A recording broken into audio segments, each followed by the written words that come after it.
Good evening, everyone, and welcome to the Hangout. It's really good to be here tonight, and you'll never guess who's with me tonight. It's Andrew. Hi, Andrew. How are you? Yeah, good evening, everybody.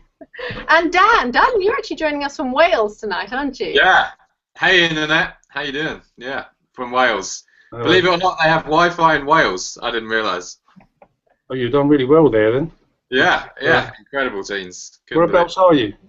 I am in the town of Welshpool, which is about half an hour over the border, which is, it's lovely. It was even sunny today.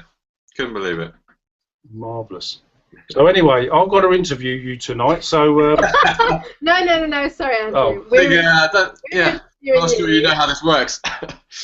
Yeah. Andrew.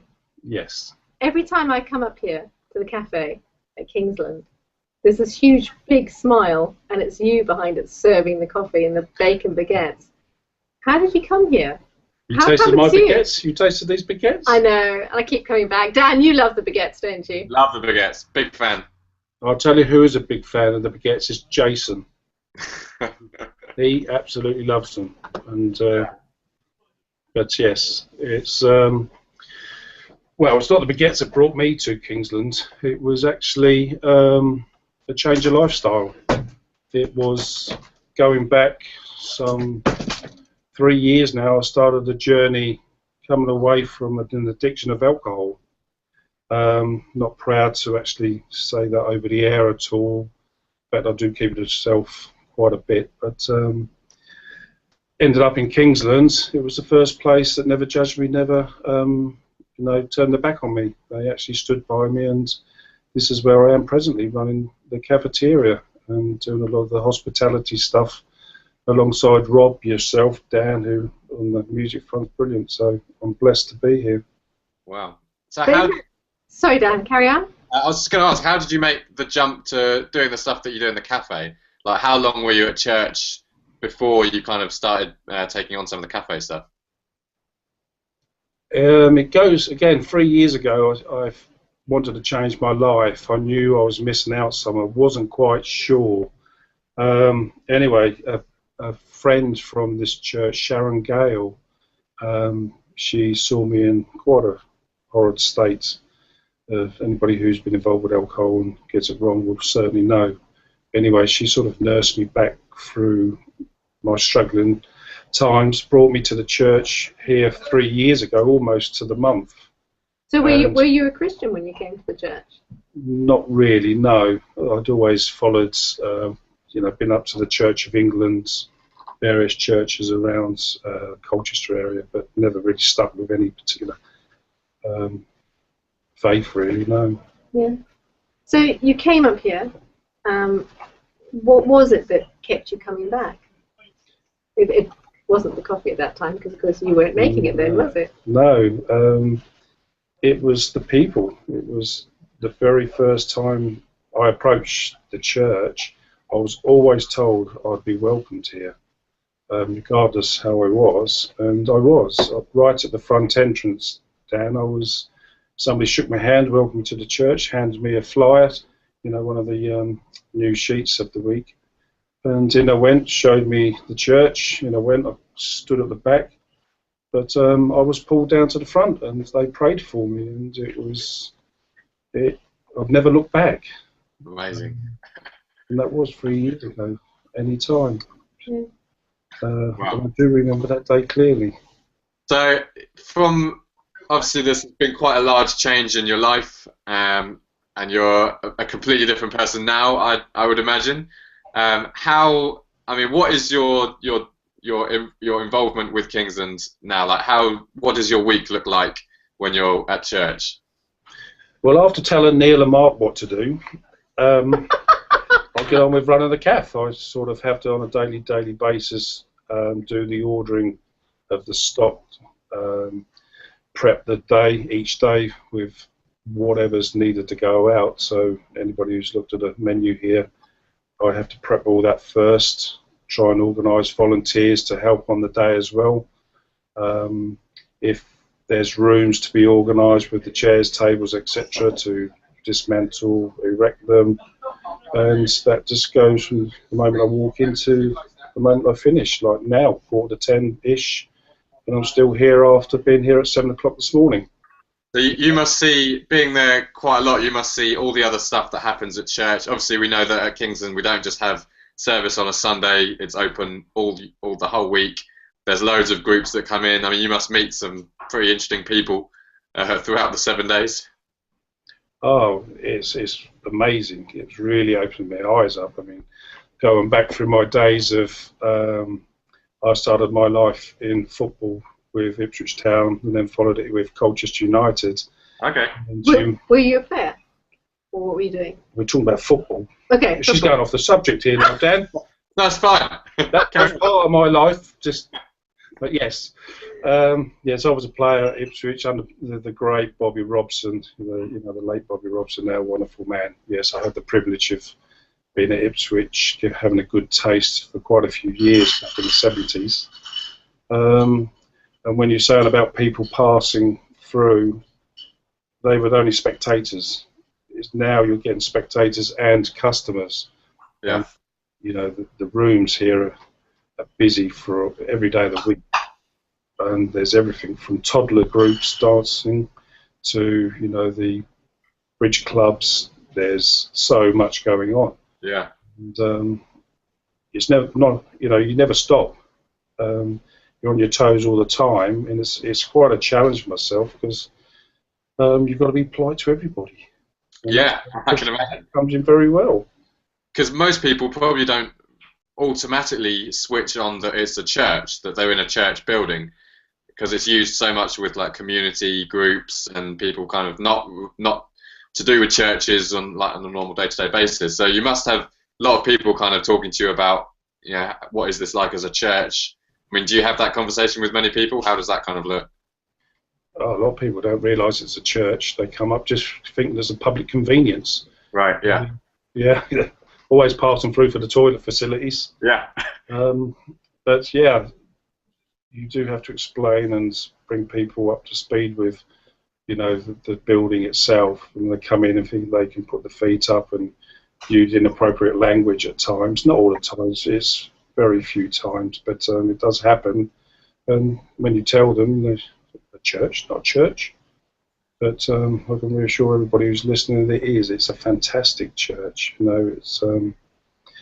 It's blessed so many people, and the people that come in and realise actually are now entering the building themselves. They're coming in and experiencing the worship which you're part of, and obviously the preaching through Mark and Neil, which is again you're just captured by what they have to put out there. So what's different now that you've become a Christian? You said that 3 years ago you were struggling with alcoholism and stuff, and clearly a lot's changed. What's changed? It's my outlook. Since I've started reading the Bible, I did read the Bible when I was younger, and I carried a Bible around me for years, even through my football days, but didn't really understand it. But when I came back from my rehabilitation in a Christian ministry called Remar, where we had to pray every morning, we had to read the Bible every evening, we went to church twice a week, and then various other duties and it showed how you had to work with people, how you had to consider others, and every day as I studied and read parts of the Bible, it made sense how life is changing me and how life should be conducted. And it's actually a wonderful journey.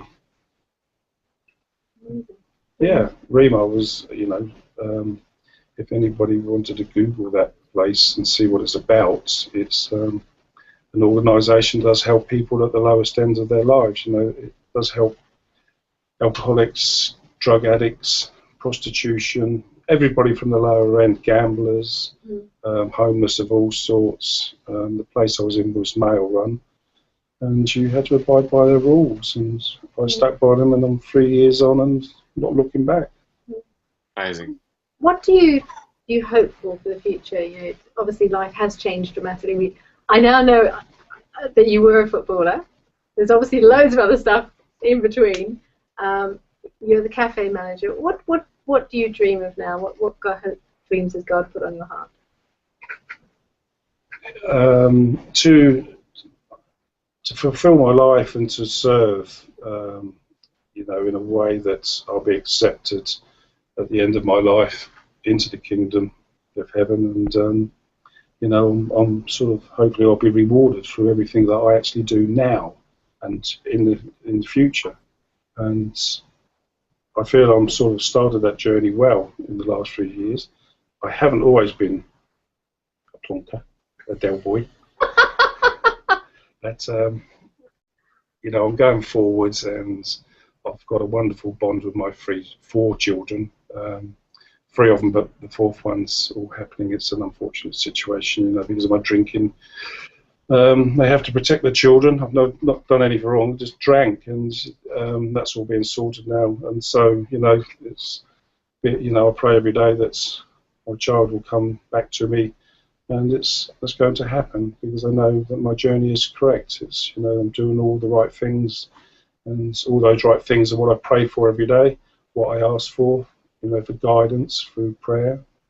And I'm given a lot of wisdom with that as well, which is marvellous.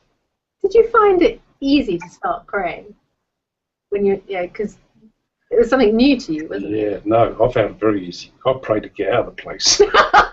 I didn't like it at all. You know, when you're coming away from any struggle, you want to get back there quickly. Yeah.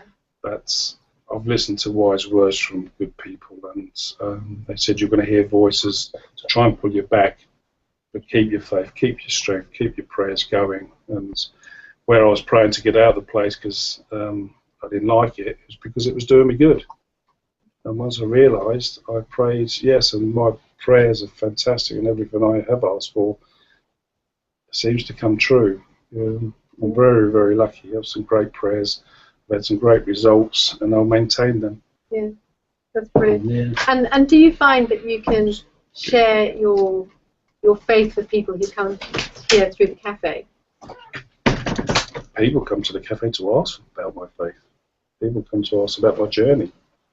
You know, they hear stories, you know, and they've got people who have got brothers, sisters, aunties, uncles, somebody's related to somebody who's got a problem, whether it be drinking, drugs, gambling, and they asked how I've got so far on. And I point them to the door, the Shekinah, up here at the church. Shekinah's the place where the room we go into where we all worship and pray together. Absolutely. What a place that is. Yeah. Wow, that's amazing. So people actually seek you out to kind of ask how you kind of sorted yourself out, and Yes. Wow, that's amazing. That's actually incredible. Well, it's almost a compliment. Yeah, absolutely. You know, if you don't really want to be complimented for past with, you know, that nature, but if it's helping people now, I'm willing to give my time up, and I've helped a lot of people and gone and talked to families, friends, people I don't even know about the journey, and different groups, various other church groups have asked me, you know, because there was a lot of prayer, there was a lot of study of the Bible, and you know, they want to know how it worked for me, and they've now directed their problems with whoever to do the same. And I've had some results. I've had some very good results. Yeah. A few come here actually, and hopefully they'll come through one day and hang out as well. Absolutely, yeah. You know? Because if we can put the message across, you know, God does wonderful work. And I'm certainly, well, it's a lot of work because I'm a big fella here. I've got the wide-angle screen on here, by the way.